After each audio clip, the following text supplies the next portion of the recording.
You are now watching TPTV Art, featuring AP Art student Stephanie Boersma and interviewer Julie Dwyer.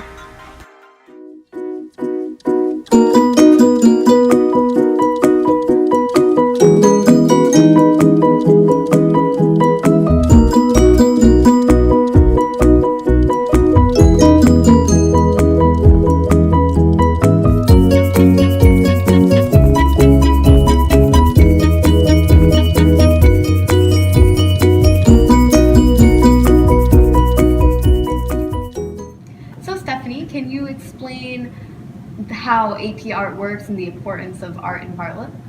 So in an AP art class, an AP 2D or drawing student would make a portfolio that consists of 12 concentration pieces and 12 breadth pieces. Your concentration is your main focus and your breadth is an exploration of your other talents that you can do. You send this all in a portfolio to the College Board on an exam date, and then you get an AP score for that.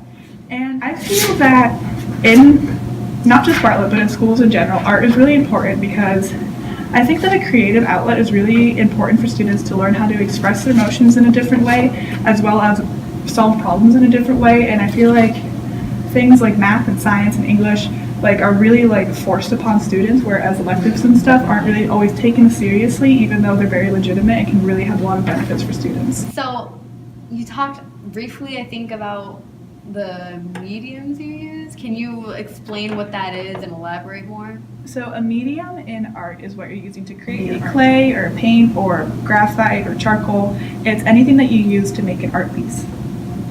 Okay. And do you use acrylic paint, you said? Or is that not a medium? Is it? No, it's a medium. Don't worry.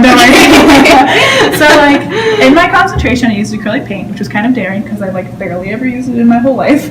But so something that I was really focusing on using before was watercolor. That was my medium of choice for a while. I don't like graphite really at all. I think it's really boring. So I like to, if I'm sketching, I use colored pencil or I'll use ink because I think it's a lot more bold, a lot more fun. And I normally only really use graphite for small sketches and stuff like that, or doing a rough sketch for a bigger painting that I'm working out in the future. So I know earlier you said that your concentration had to do with femininity. Can you kind of elaborate on that? Sure. So in my concentration, I really want to focus on identity. At first, I really had literally no idea what to do. I was gonna do watercolor at first, because even though I'm really experienced in watercolor on a grand scale, like something this size, that's not all. That's so much work and so much planning, and the brushes are tiny and there's so much water, and it's so annoying to use, for me personally, to use watercolor on a huge scale. And I was thinking about, because my boyfriend took AP art last year, I was thinking about how he did his concentration in watercolor portraits, and I was like, man, I wish I could do that. That sounds like fun. But between you and me, it's a little boring. So, and so I just kind of after a student in my class was explaining some of his artwork about identity and stuff, I kind of started thinking about some artworks that I had made in the past about that related to identity and social constructs and things of that nature.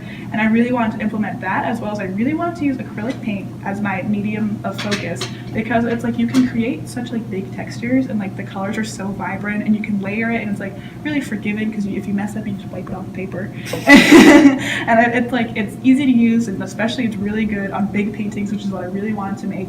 And having something that I was so passionate about, like feminism and identity and just the way people are treated in general in our society, is something that I'm so passionate about that I knew it would be something that I would be interested in the whole way through. It's powerful.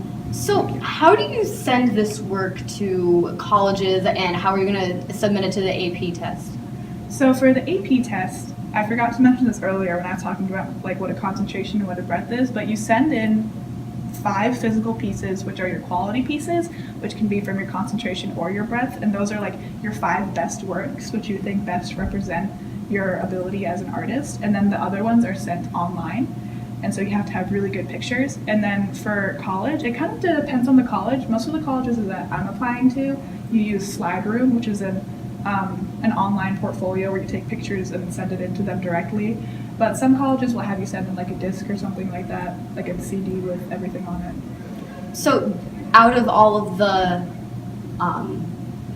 portraits that you've made so far, are there any that you know you're gonna definitely send? Yes, all the ones that I brought here to show you today, definitely, because these are like totally my favorites. Like, I love the colors in the first piece that I showed you. I love the message behind the voting one. I also think that like, the colors in that turned out really beautiful as well. Yeah. I love this one also for the colors, and I think it's just like really well done, and like I just think it's like so beautiful. As well as the ones with the blue glass bottles. That's like one of my all-time favorite paintings that I've ever made in my whole life. Wow, that's good. Is that your favorite, you'd say? Definitely. Bottle? I really like the shape of the paper. It's like a really unique shape. Yeah, it looks like it could go on like the top of in a living room, like on top of a couch or something. Like, yeah, I chose the shape for that paper by like I was cutting paper for a different size, and I was like, I kind of like the size of this paper.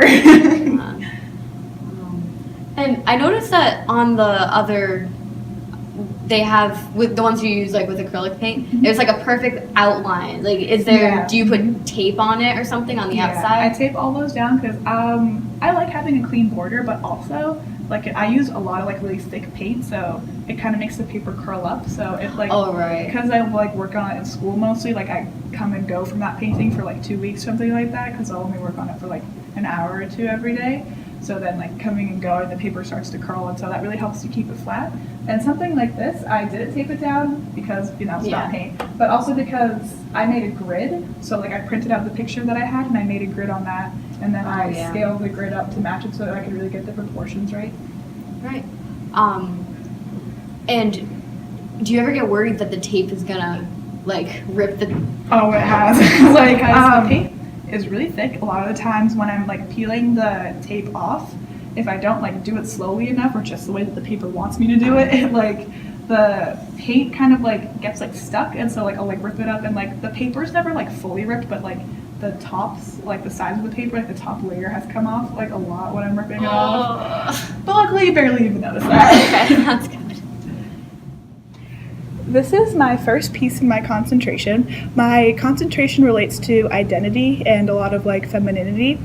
And so this first piece is kind of just like a power stance almost, as well as having the background be very fiery. I had that kind of represent rebirth and regrowth rather than something angry or dangerous. I used acrylic paint for this whole painting, and I varied a lot of the textures. Like I painted the hair with a palette knife. I used a brush for the background. I tried to keep it really like kind of globby and like vibrant and difficult to read almost where the textures end. Next piece again is done in acrylic, and these are 3 blue glass bottles with like a halo coming off, and it's a little bit difficult to see from afar, but on the inside of each of these bottles there's 3 golden women, and I had these women in these bottles to kind of represent the feeling of being trapped or looked at, which a lot of women experience. So this piece is not a part of my concentration, it's a part of my breadth. And I took a picture of my friend Sam because in my art class we had to do distorted facial features and do a chalk pastel portrait of them. And this is a chalk pastel portrait of my friend Sam. I took a picture with her face behind plastic wrap. And this is definitely one of my favorite pieces. Like, I love the color, even though it's like not the best. A lot of people can't really tell that well that it's plastic wrap, but like chalk pastel is not the best medium to use if you want to really portray shine from something like that's shiny like plastic wrap. But I still absolutely love this piece. I really love the way it came out. I love the colors. I love the way it like all fits together and blends together.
If I could just like do this all day, every day for the rest of my life, I would be so happy. But unfortunately, I got bills to pay and just to feed.